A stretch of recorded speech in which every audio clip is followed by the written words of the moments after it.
Hello, today I'm gonna try to beat Malenia again, with a little bit more emphasis on clearing the fight. So a little bit less talking about other stuff that is potentially distracting,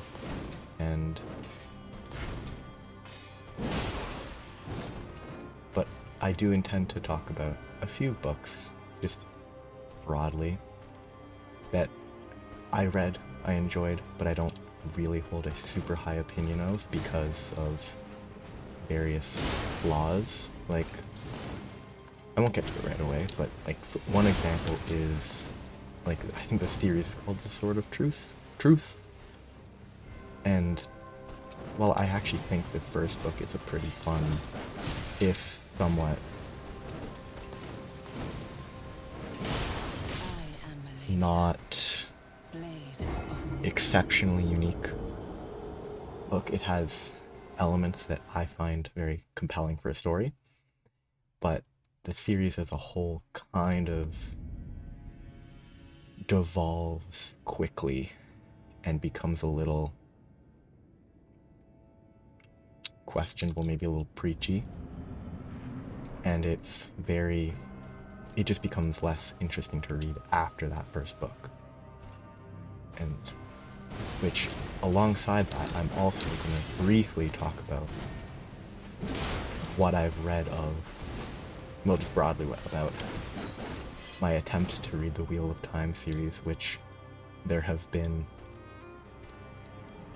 like connections between the two that likely Sword of Truth drew clear inspiration, copied element from the Wheel of Time, which, even having only read the first series and looking at like long-term spoilers, it definitely drew some clear vital plot elements from that series.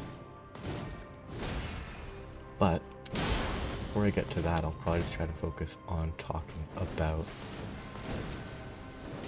just sort of this fight that I'm in the middle of trying to clear. Bad camera control. Because it's a little bit easier to talk about something that I'm focusing on instead of something totally unrelated. So, but yeah, just talk about this fight. My personal opinion, I think it's a pretty good fight. I personally don't enjoy the waterfowl dance attack, which I'm aware that there's ways to consistently dodge it even if you're up close, but other than that, it's fairly straightforward fight once you've done it a few times, because other than a couple attacks, they're all clearly telegraphed. Oops. And I think the only attack that really bugs me that isn't the, waterfowl spinning, kill you completely, is the one right there, because the reach on the first, like, 3 flashes just feels awkward. Admittedly, I've gotten more accustomed to just sort of delaying the roll a little bit, and that's enough to not get hit.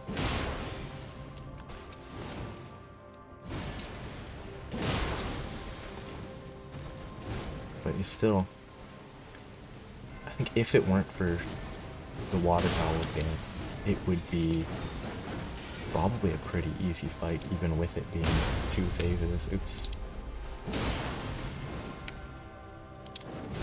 Nope.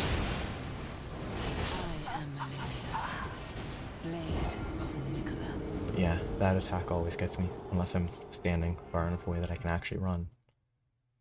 Though maybe I can run even from super close, but it doesn't seem to work most of the time. But yeah, I think it's a fun fight. Like, most of the boss fights that I've gotten to don't feel terrible. Admittedly, on a different playthrough, I've gotten just past the fire giant, because I don't want to mess with the round table hold too much, and in that one I didn't beat Malenia either. Then I took a break, so I switched to a different build. And like the fire giant fight is kind of not a fun fight because it's just sort of big, and I find most large enemy fights just kind of unsatisfying because there's a tendency to just sort of be hard to for it to be hard to see what is actually going on, which is also an issue with the dragons in this one, in Elden Ring at least. I don't know about, like, I've heard the Midir fight in Dark Souls 3 is actually like a good fight,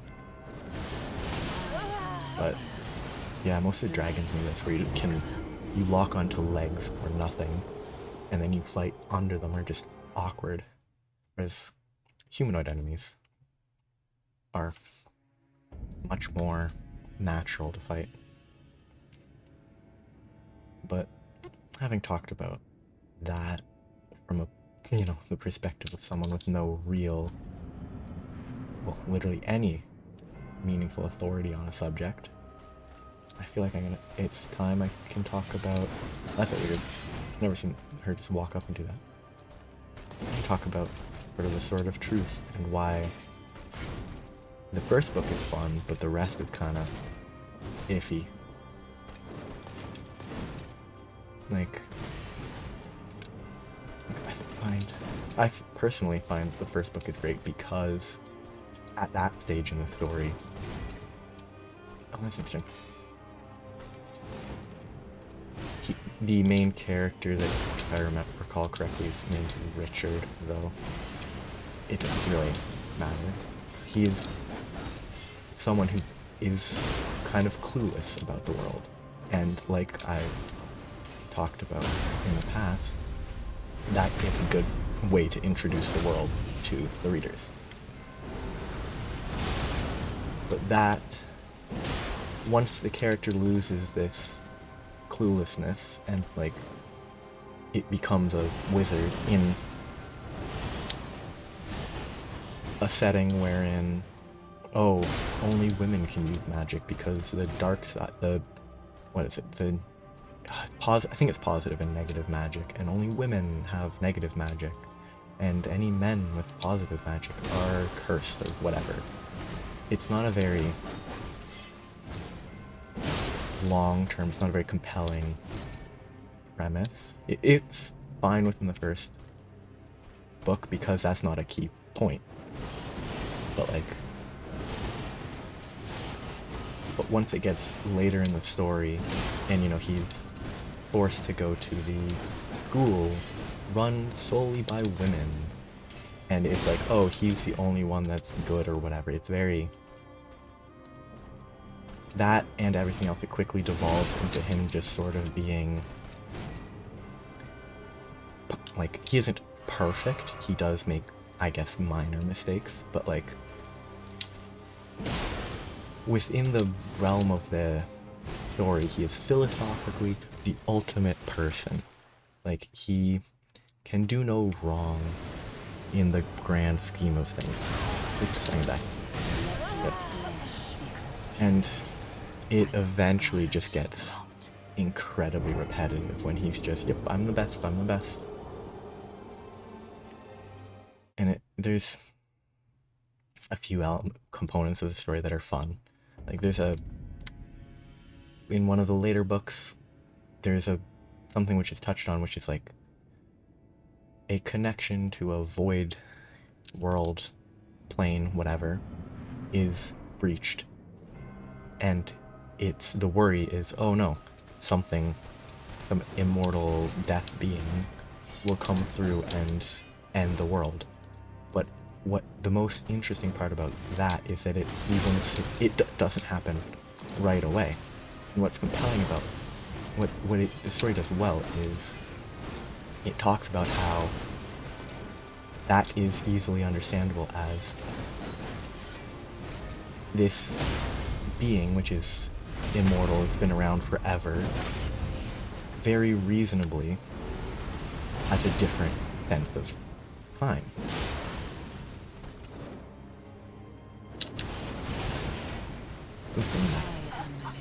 And that's an interesting premise to touch on. And it's just a nice moment when it talks about that as sort of a potential side effect to anything, or anything with any form of consciousness, being immortal. And it's just it's an interesting premise, because, I mean, even normal people, as you get older, time passes faster, and so you're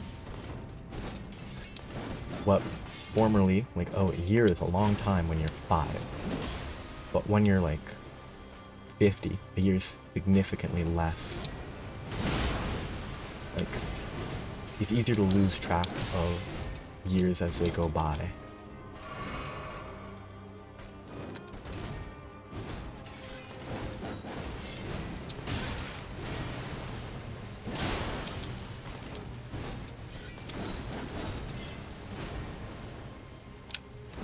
Go, but okay.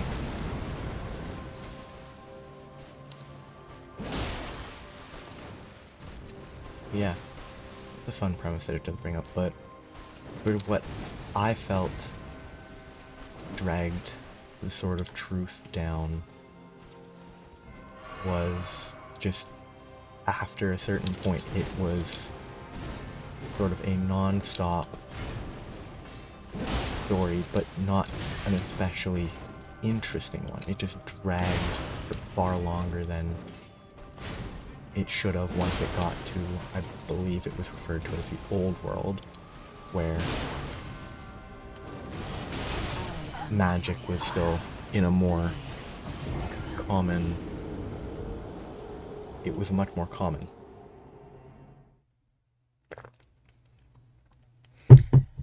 Now, outside of the male-female separation of magic, the sort of system that was established for the magic was interesting. Like,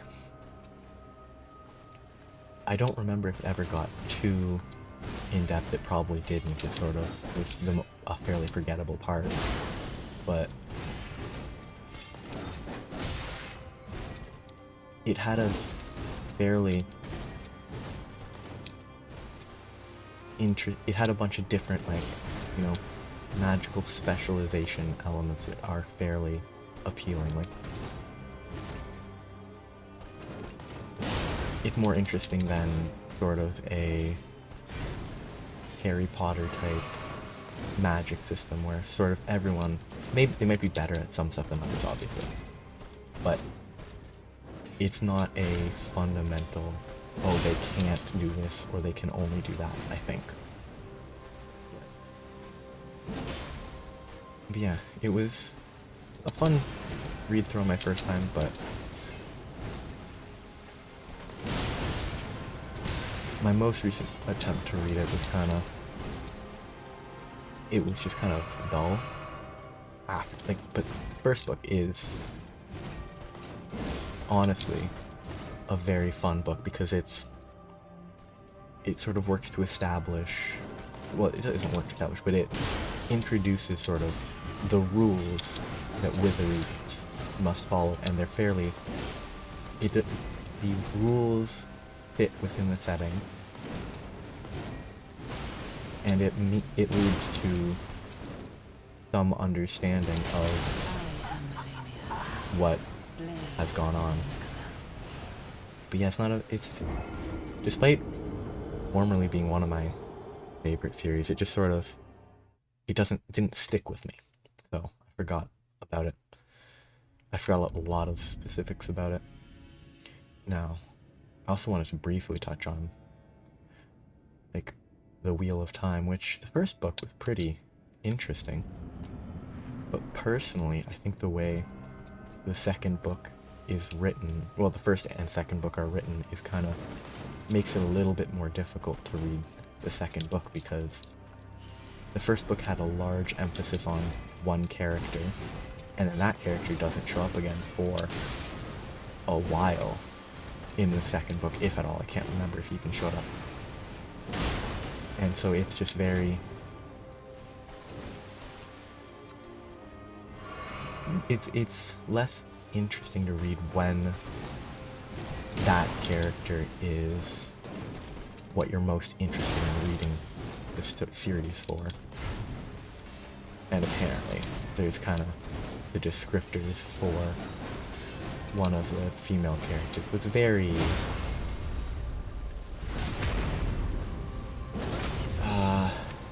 questionable.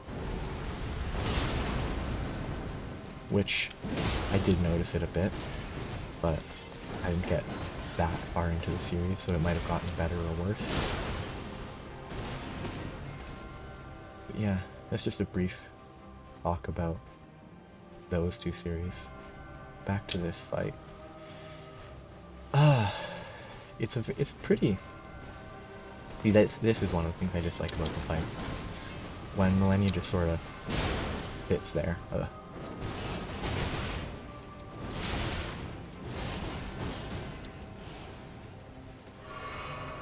And when she just sort of walks around, it makes me want to attack, but then she'll react quicker than an attack can get off. Which I think is kind of makes the fight less fun. I don't want her to be non-stop aggression, but I do feel she's at times a little more passive than I would find most compelling.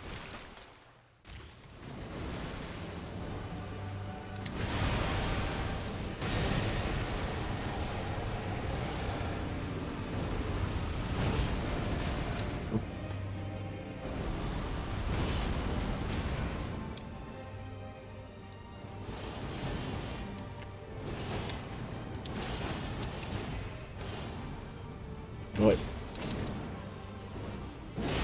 And die. Because she has waterfowl dance twice in a row. And I get cursed by RNG.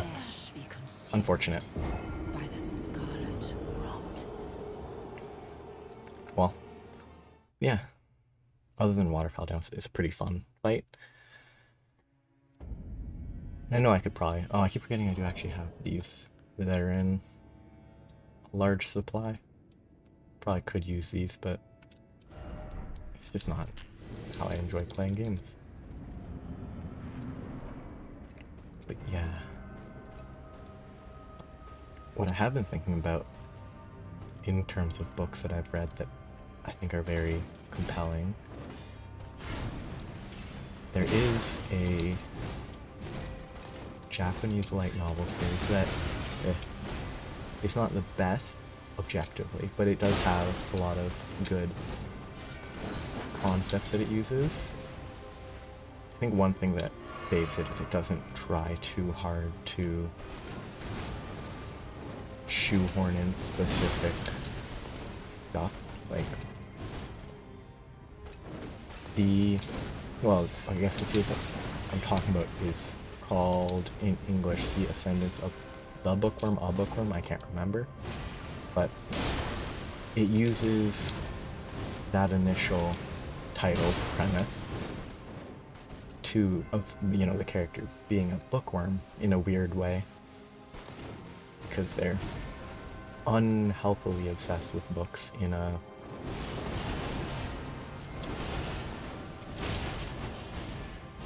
way that's not really practical, but it does a good job of using that sort of a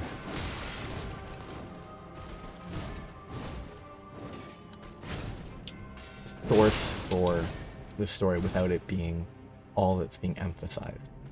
There are many mediocre light novels, web novels that I've attempted to read where they have that singular topic and they fixate on that even without the author really knowing anything about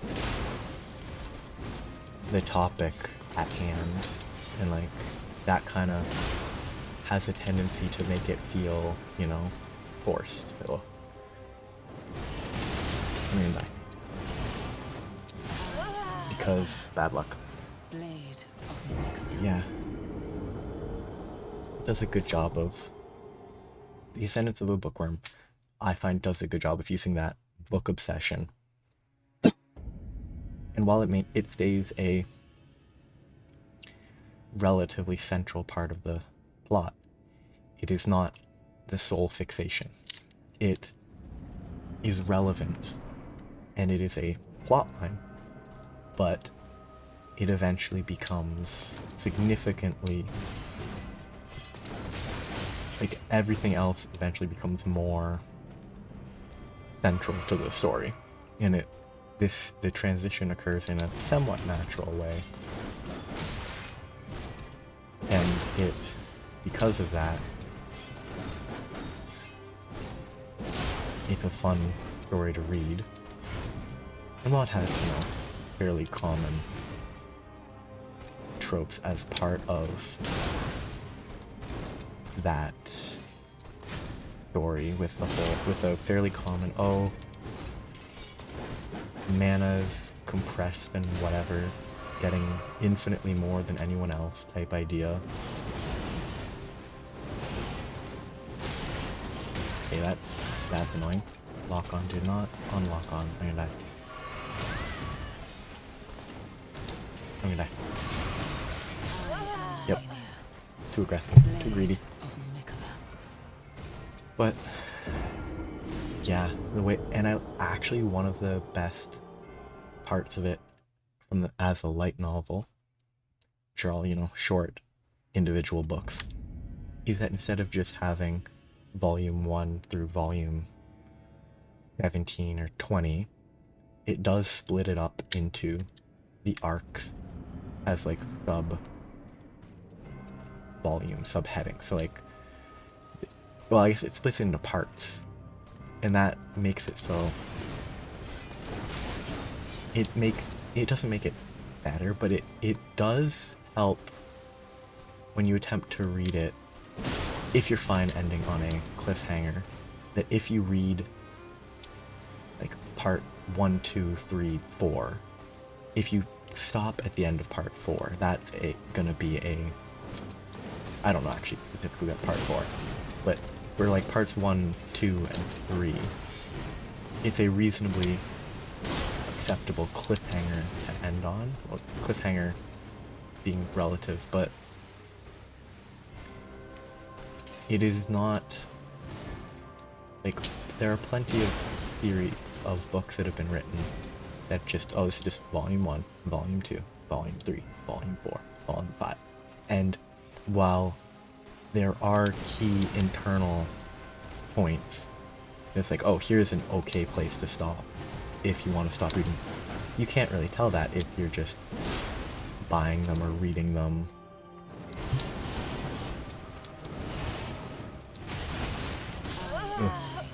So knowing that if you started reading now, you could get to the end of part 4, and that would probably be an okay place to stop, is a nice touch.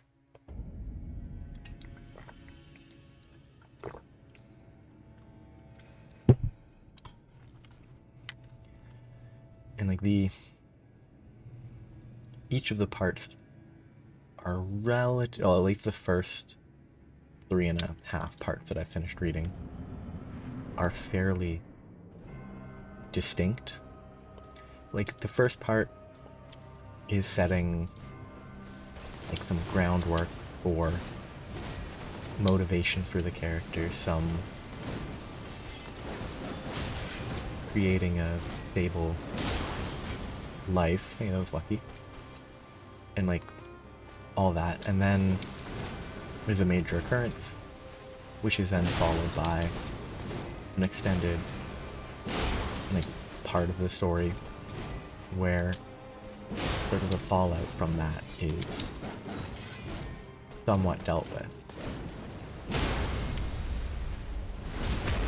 which followed by, even more fallout from the end of that part.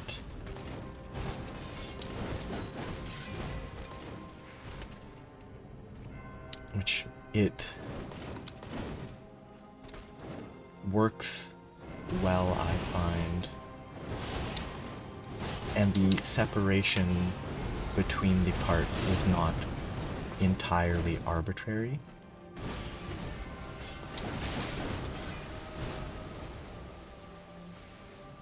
Which is nice.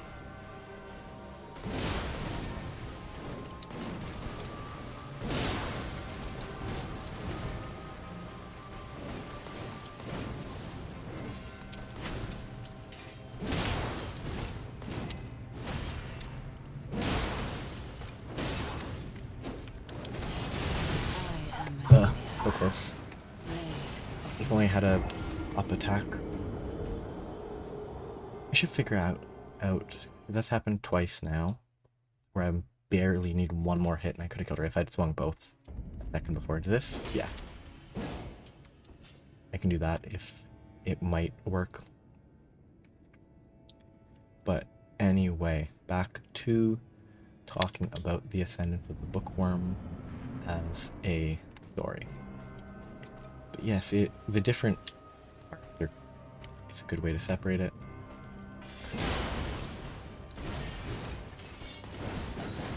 It's a good way to have sort of a different tone without it feeling overly forced.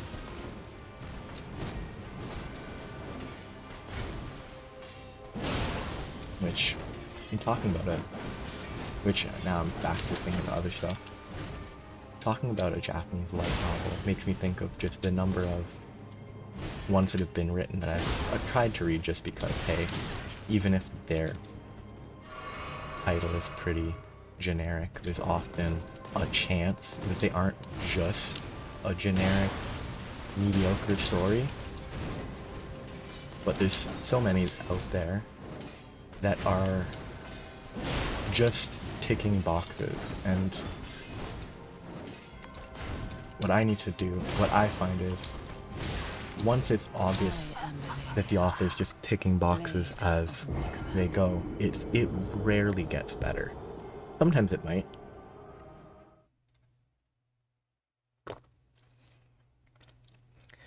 But take for example the isekai, or like reincarnated in another world type genre. There's so many that they attempt to subvert the trope of, hey, a god or goddess has summoned you and given you powers and whatnot, but like the ones that attempt to do something new but are still just doing it like, oh, this main character is just better because he's aware of thinking about this, and like the issue with those is the incident always occurs at the start of the story, so there's no there's no like effort put into trying to establish, oh hey, this character is competent. Instead, it's just, oh, they just try to emphasize it by like, oh, they are better than this person who is all-powerful. And it very quickly becomes clear that often that they're just ticking boxes. It's like, oh, here's this option to choose 5 skills or something like that, and then it's like, oh, here's the 5 most optimal skills they could possibly take. And it's rarely compelling because it's never, oh, here's this other possible choice they could have made. This is the choice they made, which means by default it has to be the best, because they don't introduce, oh, this could have been an alternate choice that would have been as good. So it, by not providing reasonable introduction to alternatives, it just makes the character seem like, oh no, they're just lucky. They're just objectively good because that's how they're written. And that concept is often obnoxious in these types of stories as well. Because sometimes like, oh, Mr. Main Character I am is Malenia. blessed because, you know, they have memories from the past and they know everything and they're more intelligent. They have additional information. But then they become a child genius because of this nonsense. But then they meet half a dozen other children their age that can never be quite as good as they are, but are still objectively better than adults 3 or 4 times their age, despite all of these people being from the same world. And it's very, like, one positive from, like, Chinese novels about cultivation. Most of the time, well, a lot of the time, those commit to the main character is objectively better than everyone, which is whatever. Like, it's not necessarily the best writing, but they don't tend to make it so that everyone around them is just a step below them. They make it so that it's easy to accept that this individual is just tremendously lucky. But once that same impossible level of luck is applied to a dozen other people, it loses all, well, that was lucky, sense of believability that, you know, the degree of luck is reasonable. Which is why I think that's just one benefit of that type of story.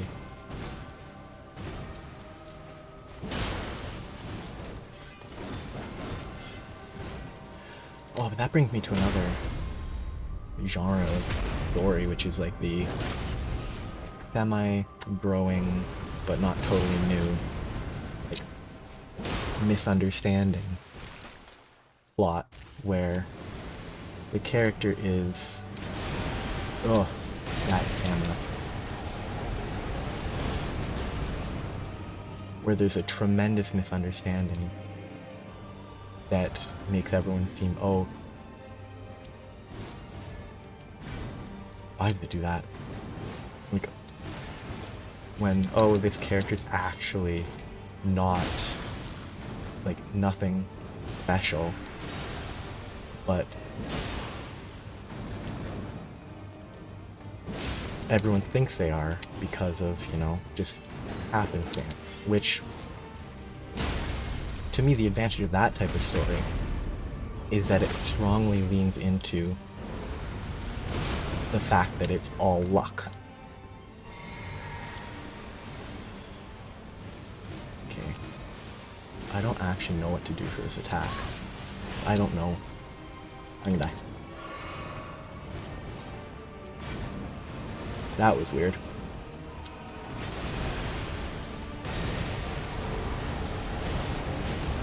Scarlet Rot's not that bad.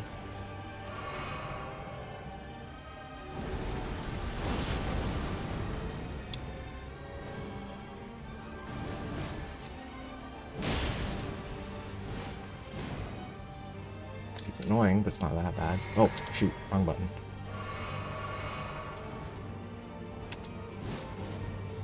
I pressed it late. Let your Shoot. flesh be Well, consumed by I the could have beaten her scarlet if I had luck on that pedal, but oh well. But yes, those misunderstanding stories, what I think saves them is that some of them do a good job of keeping it completely low stakes. Like, any story where it, like, the primary plot is, oh, one character, generally, like, it's always from the perspective of the main character misunderstanding other people's impressions of them, and while other people's impressions might be a misunderstanding, the key element is generally that the impression the main character thinks others have of them is worse than it actually is.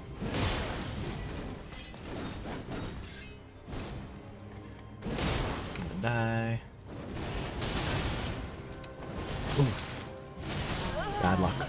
But not bad luck, bad roll. Blade of But yeah, there's several that exist. None of which are like peak literature, obviously, but there's plenty that are fun. I mean, the most noteworthy one recently that I don't know if it has an anime or not, because I don't really follow like adaptations, but like what, something or other, Eminence in the Shadow or something, which is, it's not a great story, but it, from a comedic standpoint, if it's the type of thing that you find funny, it does a good job of like having the character just be sort of a buffoon, but no one actually knows that, which is, it's a good sort of character type. And when the and what really saves these types of things is the luck that generally leads to the misunderstandings is an intrinsic part of the storytelling and the world building and all that. So it because of the type of story it is, the character being super lucky is just sort of part of it. Like there's plenty of stories where like, it is characters get lucky and then they behave as though, and the authors want the reader to believe that, oh no, this isn't luck, this is all them being superior,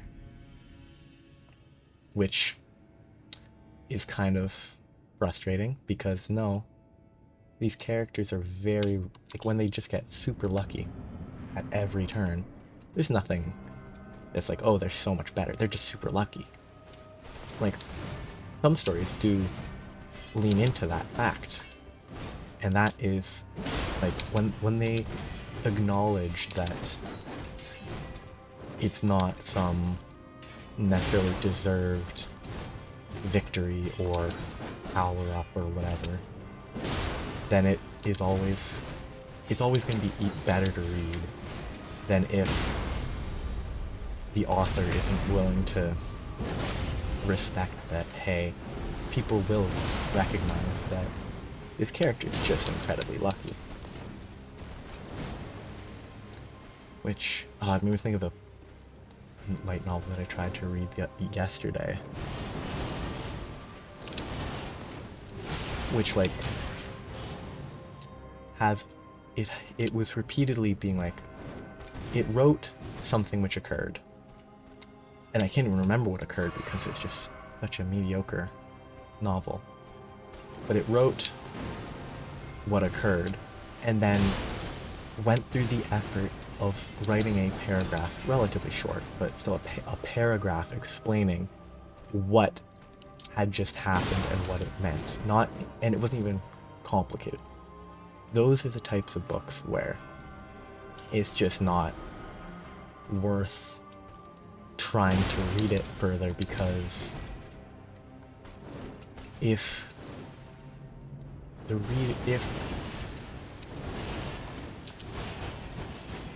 the author assumes the reader wouldn't be able to pass like an 8th grade reading comprehension quiz, they definitely don't respect hypothetical readers enough for it to be likely to be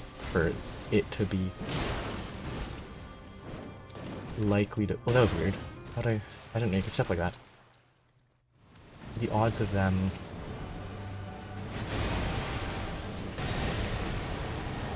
I'm back. I'm gonna get turlet rotted.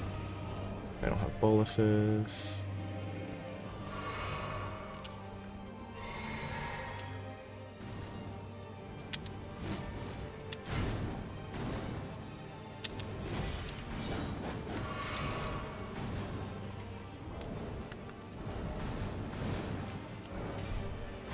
Oh, let's hope it doesn't get consumed.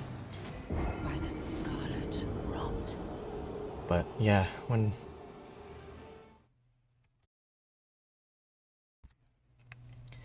when something is written and it assumes the reader has an incredibly low, like, basic reading comprehension, that you could easily have better reading comprehension than this novel assumed by, like, age 10. And, like, so it's kind of an interesting difference, because, I mean, maybe I'm incorrect. My assumed age targeting for most, like, light novels is over the age of 10, but maybe aimed at, like, 7-year-olds. That's possible.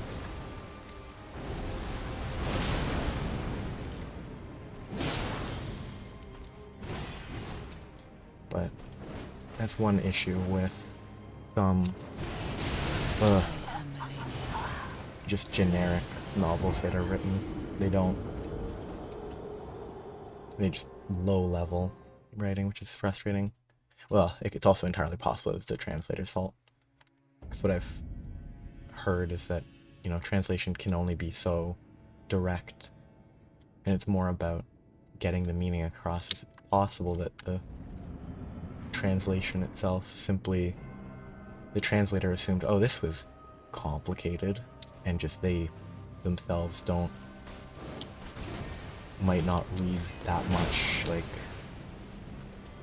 generic, like, fantasy-esque stories, which, like, didn't even require that much.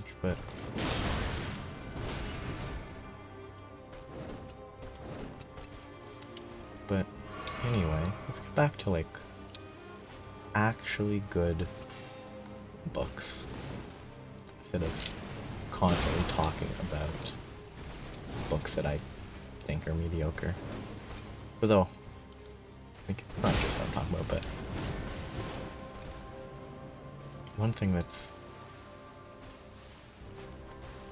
actually one series that I lost interest in was, like, I think it's Legend of Drizzt, I think is the title.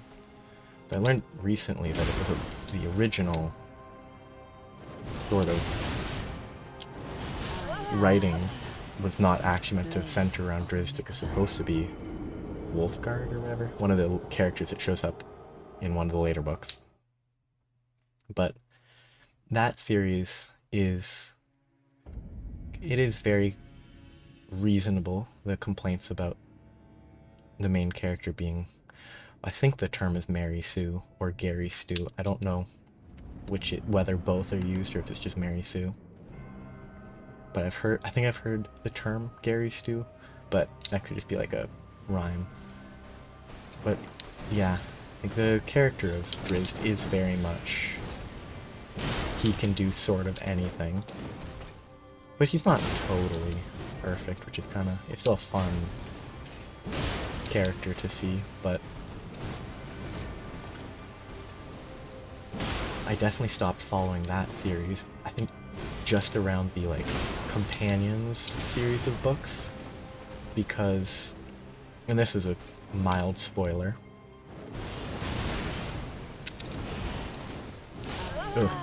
just before it got to that series, everyone died, and it could have even potentially, one of the books ended with the potential death of the main character, Drizzt, and that would have been maybe not the happiest ending, but it would have been a reasonable, just, the character dies, that's the end of the series. That would have been I think it would have been a very respectable end to the series, because while I attempted to read the book following, it just didn't have the same appeal, because I hadn't kept up on it, because I had assumed that the character was dead. Which, admittedly, if I read it now, I probably would have assumed that it was just like a fake out. But when I read it initially, which was a while ago, I think it was around when it came out, I had assumed, he died, and I just hadn't kept up on the series since. So I was out of it when I came back, and I didn't want to reread all dozen or whatever books to get back to it. But it didn't have, the continuity to there was very awkward because it was just bringing back half dozen people who had already died in the story and not allowing for like just these main people who were the main characters of the story for a while, but then sort of got replaced to just be dead. It didn't let them stay dead, which I think is kind of a loss, because it could have been, because there was an entire part of the like one of the books where Drizzt was dealing with the fact that he was gonna outlive the person who, admittedly in a kind of creepy relationship because of the context of it all and age difference, but I would not talk about that in a purely fantasy story where elves live 1,000 years and humans live 80. Like, that's not something I would want to touch on. It's still weird, but I don't really think about that part of the story at all anyway, because it's not really important. But he had to like look and think about how he was going to outlive these people who were his family, and having them just come back to life is kind of not as compelling of a story. It's like, oh, he learned to deal with it, but then they came back, and it's just not interesting. Which it's also like, to me, the Star Wars sequels, I didn't watch anything but the movies, and have even, like, I didn't even watch the movie where somehow Palpatine returns. But, like, the fact that, like, Darth Maul wasn't dead was to me weird, because within just the movie story, he was dead. There was no doubt that he died. But I can respect that. My impression is, in like the, Clone Wars series, he is actually a good character. Like, it's worth it for that type of thing, but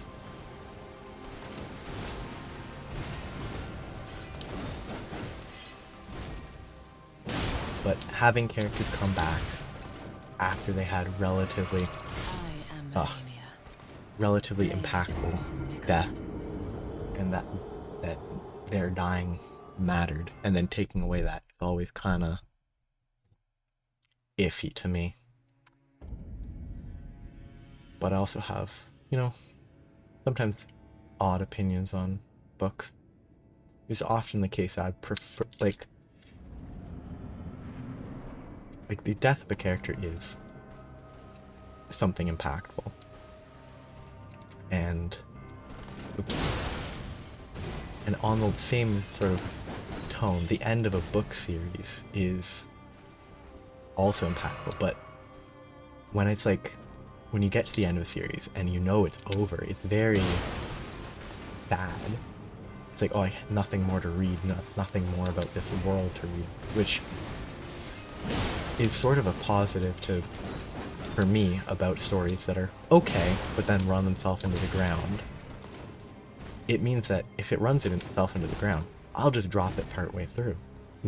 After a while, we'll get tired of it, and there will never be a moment of, oh, it's over. It's just, oh, that series that burned itself to the ground. Like, obviously, it's better to have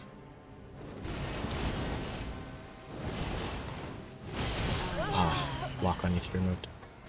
It's better to have good stories that have good endings, but sometimes it's nice to have a story that just kind of burns itself to the ground, and just you lose all interest in actually seeing the end, so that you never get that moment at the end where you're just kind of sad.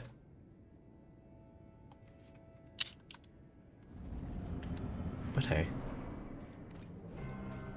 it's all about enjoying a story while it lasts.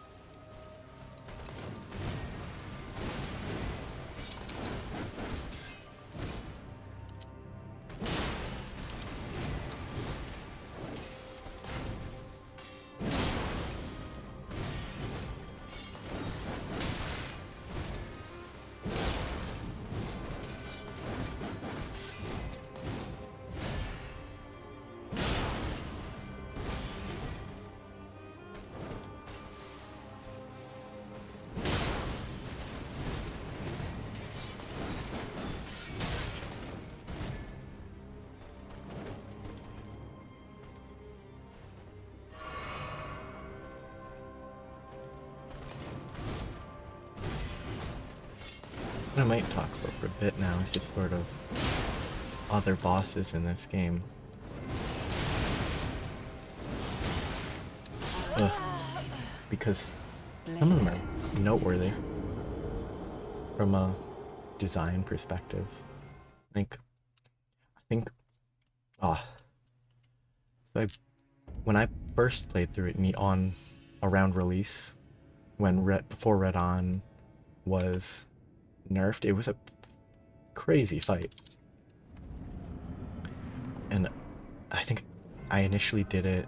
I beat it probably around level 60. I don't know what it's really like post nerf.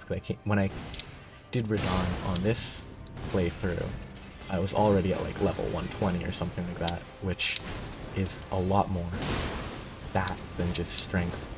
So it's much. I don't have a good gauge, but since it only took like 3 tries at that point, it was very underwhelming. So I hope that was just a case of being over leveled.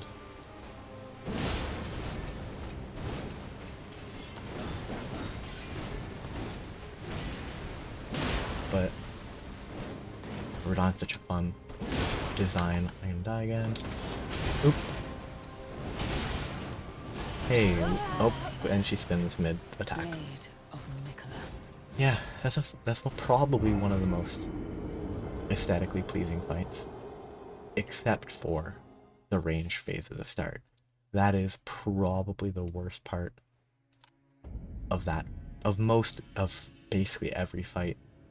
Every boss has such an unsatisfying way to start it because you just sort of it feels, maybe I did it wrong every time, it feels like somewhat RNG if you end up getting hit, and it's not totally guaranteed that you'll dodge all the like downpouring arrows,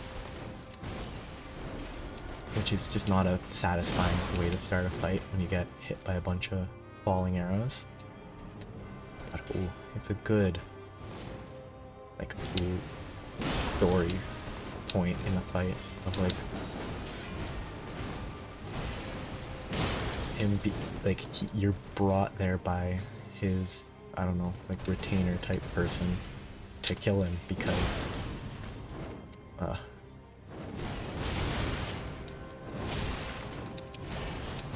oh, lucky, because they just want him to no longer suffer, which is just it's a nice sentiment.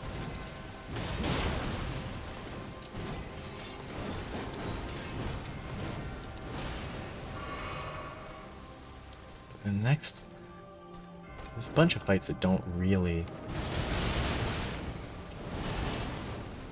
Why would you go that way? They don't really stick around in my head. One that does, the Fallen Star Beast is a pain. It's not a terrible fight, but it's just such an awkward fight because it's not a normal, like, flesh enemy. It is stone, so it behaves a little differently and reacts to different, attack types differently than, like, a lot of other fights. And there's, was it Astel or Voidborn, whatever the giant, like, galaxy dragon creature. That's a fun fight. Though I think I've done both in some form, but the Ronnie questline one is pretty satisfying fight. Oh, but in terms of like fights that are sort of that tone, the like ancient ancestral beast fights are very... Okay, no running. Too much stamina burnt. But those fights are very neat, how it's like a tribal ceremony, sort of, and how they have the corpse and then you enter it and you fight it. It's cool. Those are cool fights. Um, ooh, I really don't like the triple crystalline fight in, what is it? It's the secret, something or other secret tunnel.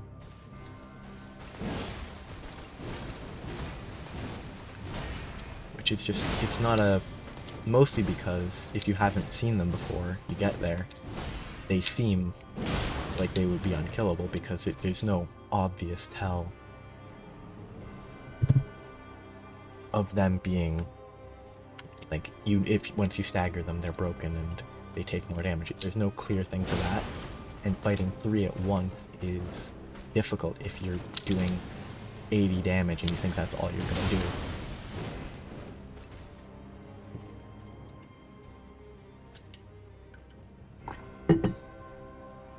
But it's still, it's a cool design for an enemy. I just think it was a little bit easy to have not seen any of their type before then.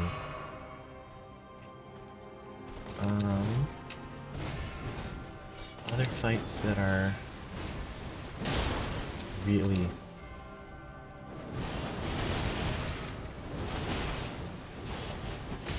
okay. Never a fun. Tilted. But other fights that are a lot of fun. After, I think for my second playthrough where I had Black Flame Blade, Godric the Grafted was a pretty fun fight. Once you actually have decent damage, it's a fairly it's an interesting fight at least. Whereas Morgoth, whichever the first fight version's name is a pretty okay fight, but it's a very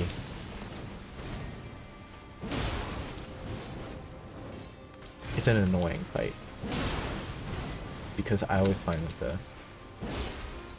that like with a lot of games, the early game, even if the fights are easier and sort of all that, when you're fighting someone and the only weapons you can really choose are basic, it's less, it's never going to be as fun of a fight.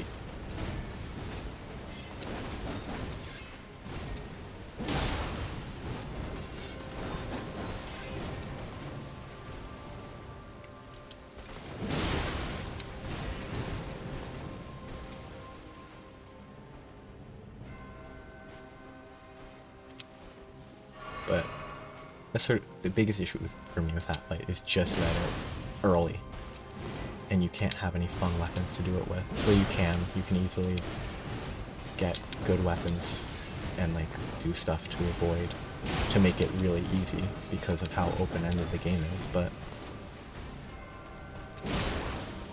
I'm gonna die. Ooh, why does she spin 180 degrees in that last attack? That's the most frustrating part about that attack, because she can spin so much. But I also am bad at controlling the camera.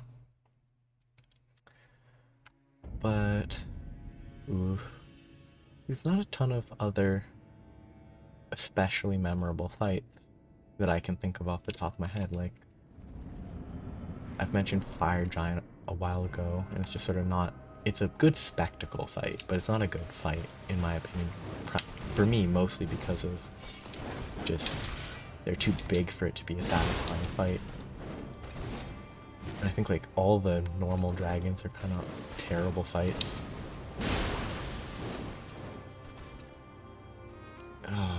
So many. Oh, Ronnie's not Ronnie. Renala is not a great fight. It's fine, but I don't.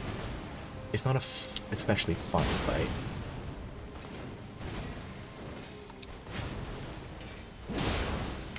I'm gonna die. Yep. But like the gargoyles, I think I've beaten them in this playthrough. They weren't terrible, because I think this one and this playthrough and my other playthrough, it was fairly just have one when one attacks and the other one's far back, you just attack the near one. Though I am on the note of double bosses, I'm dreading the dual Godskin Apostles, because those, it's a dual boss fight and it's Godskin Apostles, which are an absolute pain. Though they're a cool design too, actually.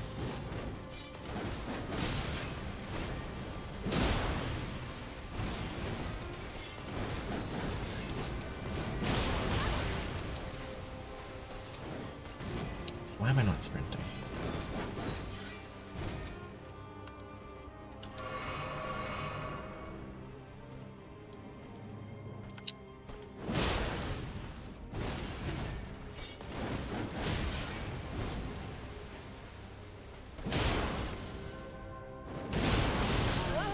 Yep.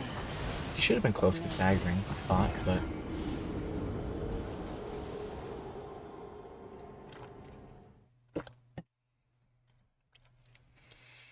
But, yeah. It's not... It's a... I actually really have enjoyed Elden Ring, but...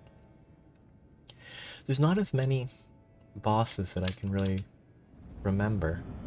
Admittedly, when I've played of Dark Souls 3, there's not a ton of memorable bosses there either, but I can remember Nameless King, you know, the final boss obviously, but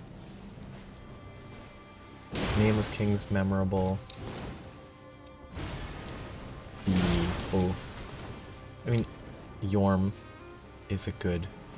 I think Yorm and fights like that are kind of mediocre, which, yeah, like Rykard, or Rickard, whatever it's pronounced as. I don't like that fight.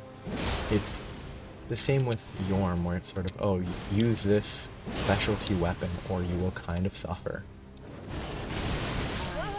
And it's not as interesting, especially when you're not going for a type of build that actually uses that Serpent Slaying Spear well, like my previous Dex-based, you know, classic Dex Int Katana build. But it was way better with a strength-focused build. But yeah, those types of bosses are kind of not the best, so... Like, I think Rykard's a cool design for a boss, but not a cool design for a boss fight.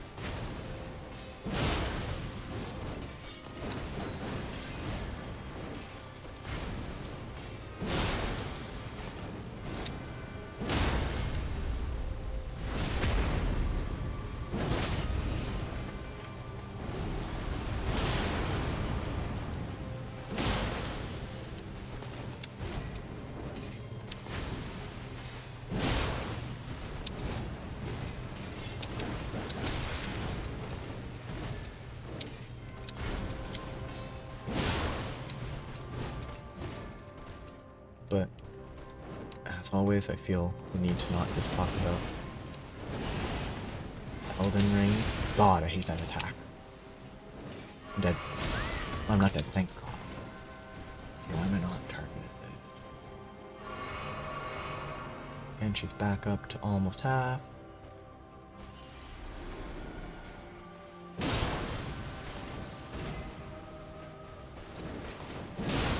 Not a good trade.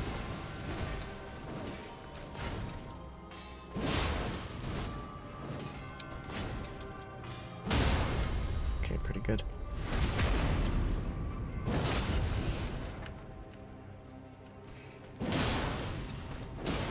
Ooh, that was lucky.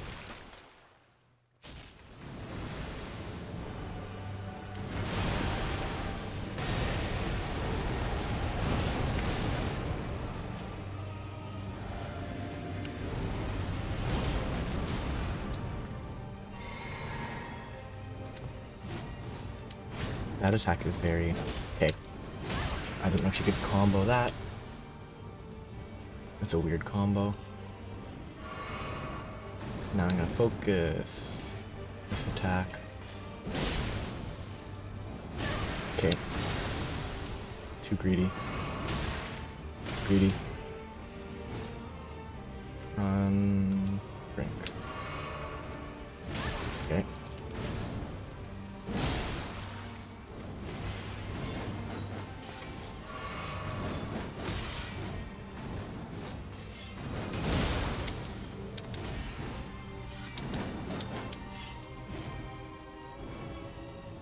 Not a good phase. Come on, just stop for half a second. Hey. Okay, it can chain the stab into a leap into this triple slash.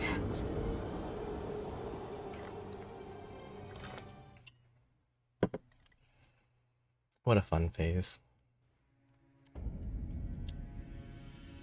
But anyway. What books? Well, there's so many books that I have that I can talk about, that I can just see. Actually, there's one series that I read, this, Western, that I read once in, like, grade, I don't know, probably 3 or 4-ish. It's like, I can't remember what it's specifically called. It might be Keys to the Kingdom. No, it's definitely not Keys to the Kingdom, that's a weird name. But it was, I think it was a full 7-book series, where each book centered around like a day of the week. And there were different people who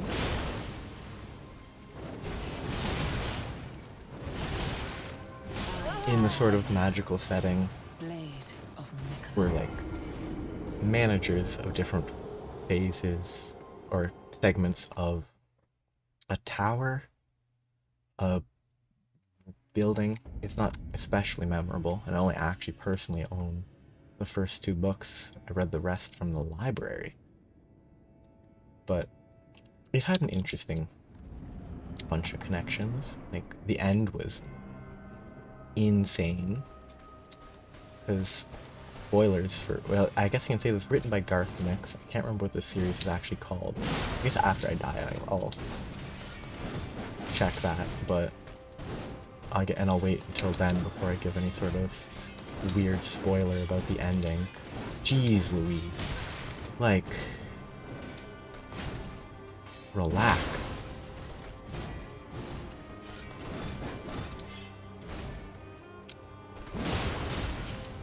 I'm tilted. Okay. Blade of Mikola. Oh yeah.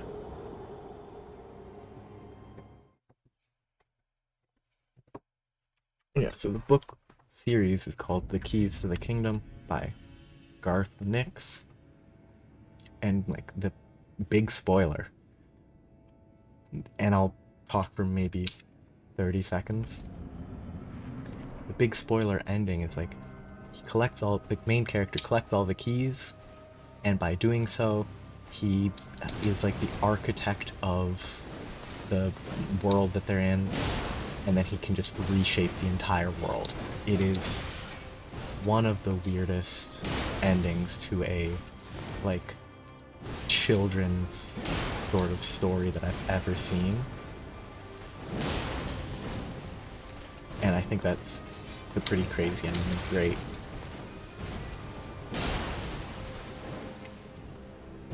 Okay, that missed somehow.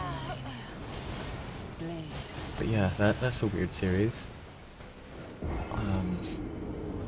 Another series that I enjoyed when I was much younger now would be, I guess, the Percy Jackson, and then it's The Last Olympian. Like, those 2 series that are both pretty fun. And along with the weird Egyptian one that I think only had 3 books, which it had a very different vibe to it, probably because it was, based on Egyptian mythology instead of Greek and Roman. But I think those were all quite well written for, kids books. That's what's the most important thing. It's still a good, going by memory, it's still a good series, even just as a story telling, as long as you're not looking for, overly complex content.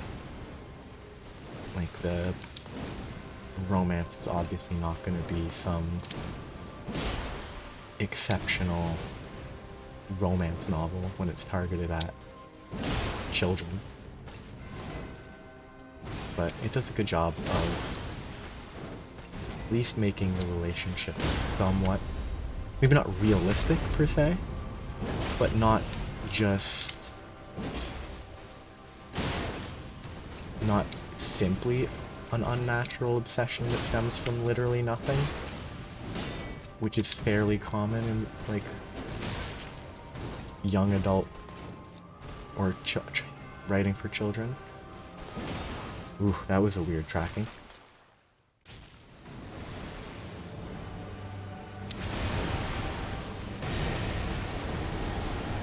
RNG, no Scarlet Rot, no Scarlet Rot.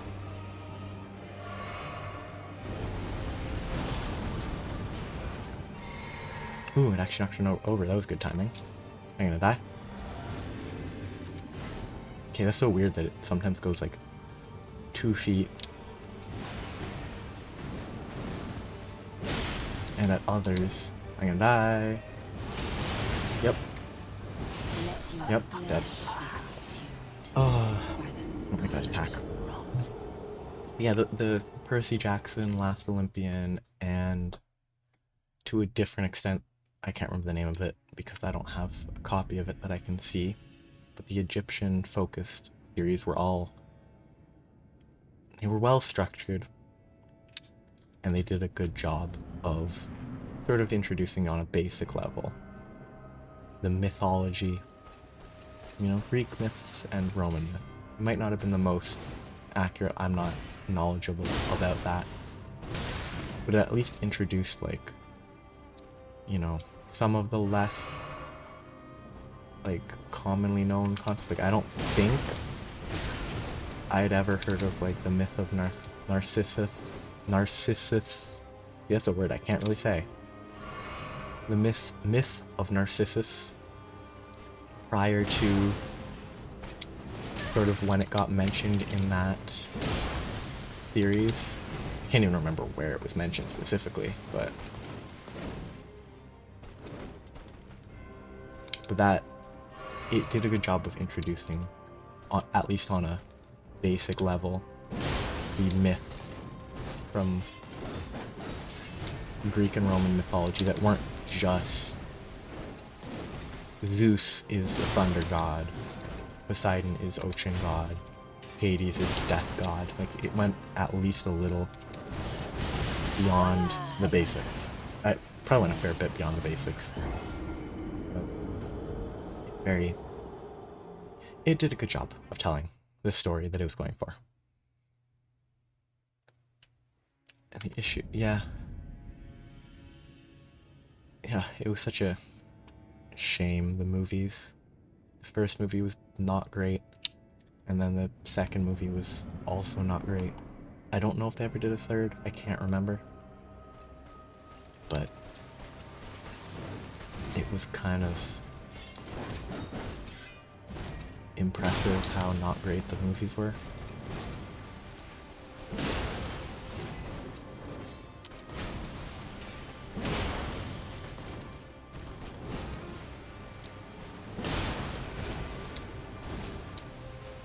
Oh, missed.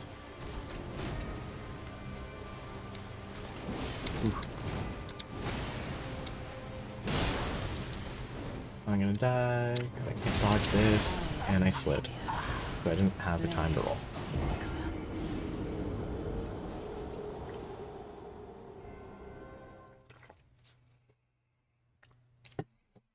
But yeah. They're fun stories. And then there's so many other weird books that I've read that I've totally forgotten any of the contents of.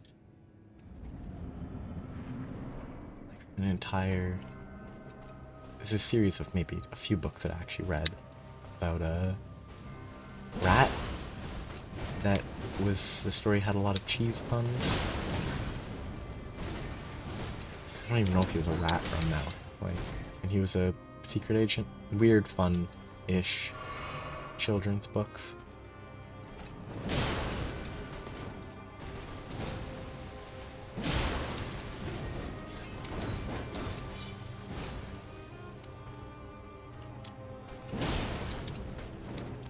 And die again.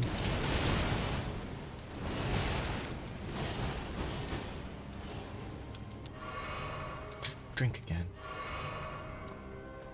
On that sort of trying to drink two it's not Estises, I can't remember what the flask of Crimson Tears. One thing that's frustrating about this game sometimes is how the input buffering works, where you might try to roll, you get hit so you don't have the chance to roll, but then the input for the roll carries through after you were hit, and then you roll the moment when you didn't want to, after you get back up and then you die. Which, I wish it was a little bit more controlled with the buffering for inputs. Going back. Tilted. Okay, see, she should have been aggressive there, but...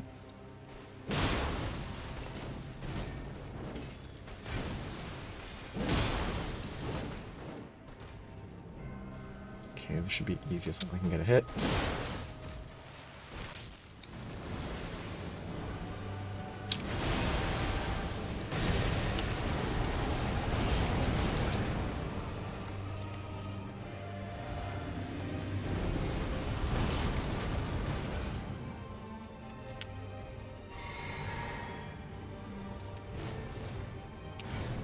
That attack, sometimes it goes way further than that. I don't know why it does that. Greed.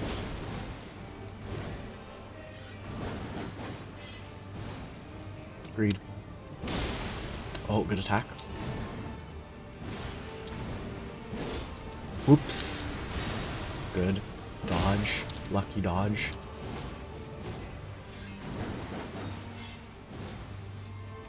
Greed. Ooh, weird attack. Okay, that's a weird attack. Oops, I'm gonna die. I have no idea how to dodge this when I can't see what's coming for me. By the scarlet rot. Over-aggressive. I guess that's how it punishes that a lot more in the second phase than the first. Because the first phase you might get hit a couple times, but if she jumps up, Scarlet rots you, and attacks you with a bunch of ranged stuff, it's a lot more threatening. But yeah. Oh, but I always come back, just thinking about stuff to talk about, I always come back to the Malice and Book of the Fallen, because I'm intending to reread it. Maybe in the next week, depending on how long it actually takes to read the first book, which is called Gardens of the Moon, on the Moon. I have the book to my right, but can't really look. Gardens of the Moon. Which, having started to reread it, it reminded me about sort of what really I find this series does a great job of addressing, which is sort of just that there's a lot of gray area in the world. Oh. So good.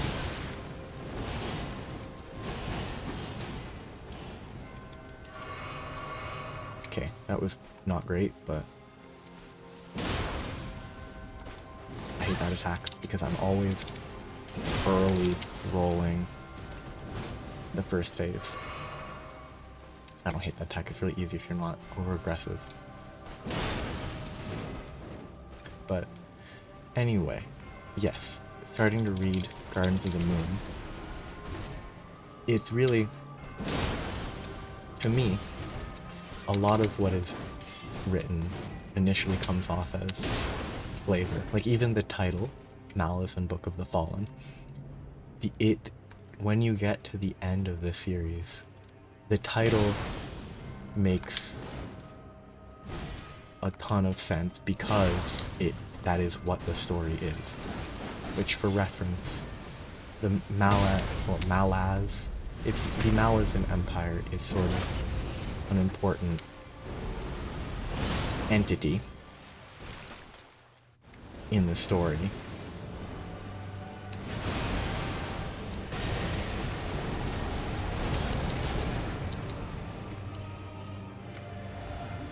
And they're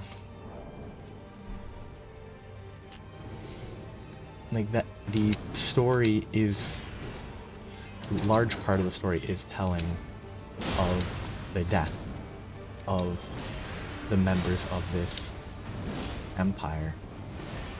It's not the sole focus, like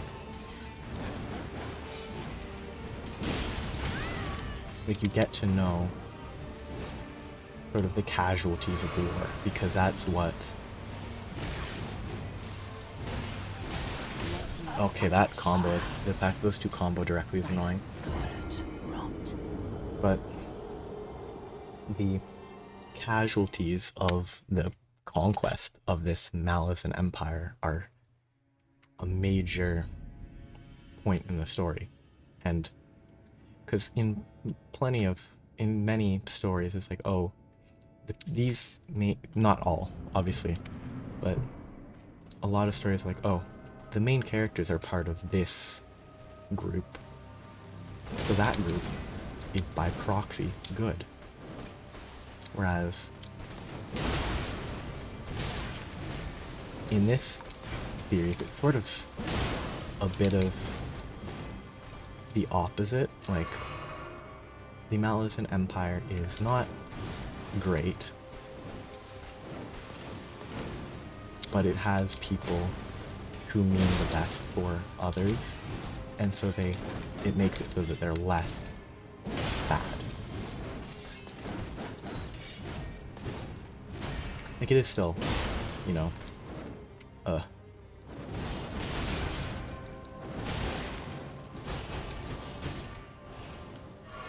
it is still a world-conquering empire. It can only be so good, but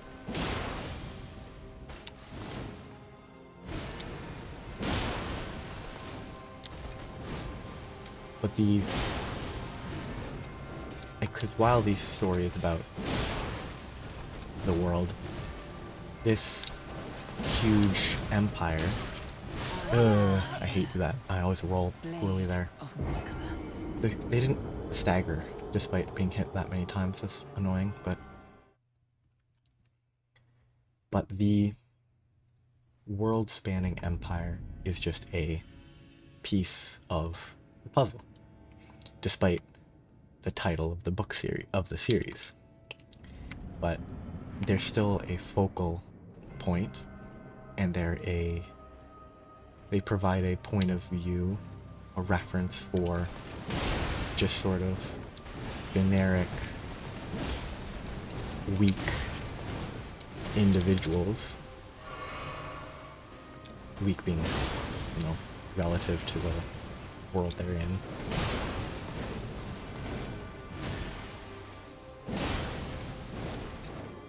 And yeah, having started to read it again, there are lines which are otherwise seemingly of middling importance that are pressing. They matter.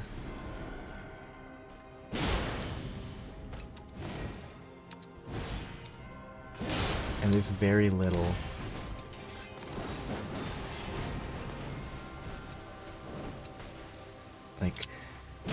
did a great, excellent job of the common sort of flavor at the start of the chapters, making it so that it does actually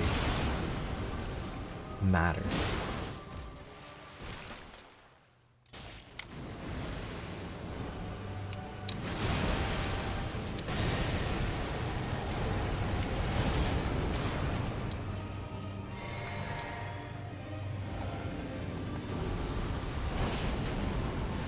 Greedy. Oh, I hate this attack. Yeah, that 1-2 combo at the end there is absolutely awful. Like, I know that I don't have the most health, and I am using imperfect, you know. I do have this equipped, the Radagon Source Seal, but that's just sort of how I prefer to play it. I recognize it's not optimal, and I know that there's a better Dragon Crest somewhere, but... And I mean, this armor's probably not optimal. But that 1-2 combo being inescapable is kind of annoying. Without maybe, if you can get enough toys, but...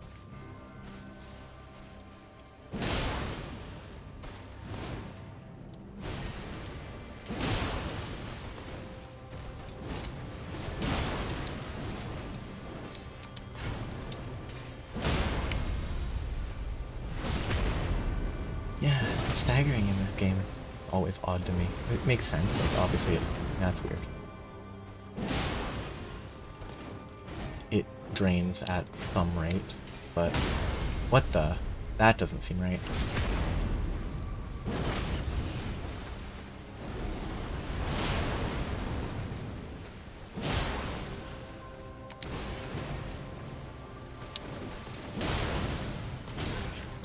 Tilted. Oh, I'm tilted. Blade of But Morgana. I will probably be stopped in the next few minutes. Gonna try to continue playing for longer, but I don't have anything to talk about, and I am beginning to be a little tilted.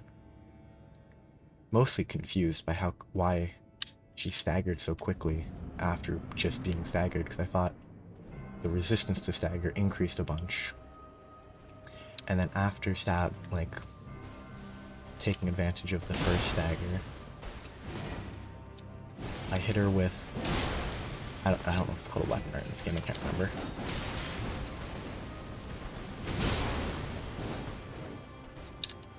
But hitting her with Taker's Flames, and then it only took 2 jumping attacks to get her to be staggered again, which is surprising.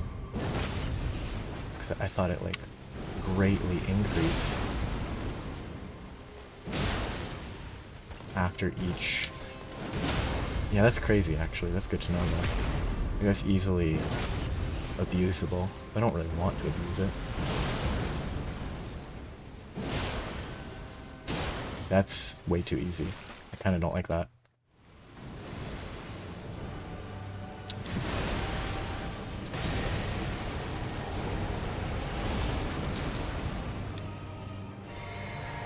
Though it's good to know that I can just sort of do that as sort of a easy phase 1, honestly. Just once she's staggered, it's easy to follow up.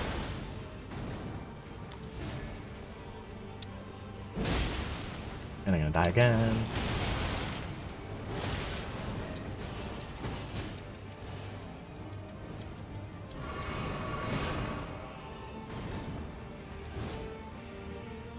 I need to get something abusable. Okay. Okay, I'm gonna die.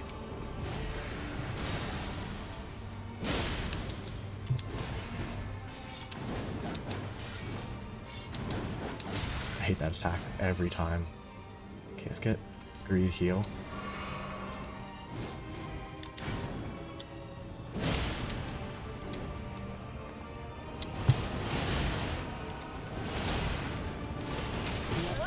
Ugh. Yes, tilted. By the scarlet But rot. I've learned how to get through the first phase easily. Just get super greedy after the first dagger and you can get another one right away. It's not as fun as actually, you know, fighting the boss. But I don't enjoy the first phase because it's easy except for Waterfowl Dance. So I'd rather just clear it quickly at the expense of using one more of these. But yeah, I guess that's where I'm going to stop today. Because I'm kind of tilted and I'm hungry. But yes, goodbye to anyone who might be watching this.